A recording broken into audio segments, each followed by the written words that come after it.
তিনি ছিলেন মধ্যম আকৃতির সুঠাম দেহের অধিকারী একটি মানুষ।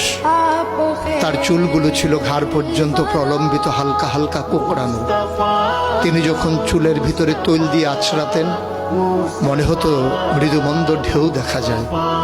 তার কপাল ছিল চওড়া, ভ্রুগুলো ছিল জোড়া ভ্রু, ধনুকের মতো বাঁকা। চোখের পাতাগুলো ছিল ফুটন্ত গোলাপের গোলাপি রঙের এক একটি পাপড়ির মতো। তিনি কখনো বা যখন চোখের পলক ফেলতেন মনে হতো মৃদুমন্দ বাতাসে গোলাপ পাপড়ি যেন দোল খাচ্ছে।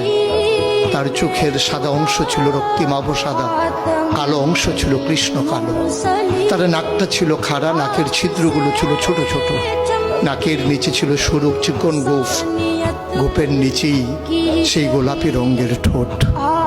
তার ঠোঁটগুলো যখনো কখনো বা মুচকে হাসত, গোটা পৃথিবীর মানুষ অবাক বিস্ময়ে দেখত গোটা পৃথিবীতে যেন বিজলি চমকিয়েছে।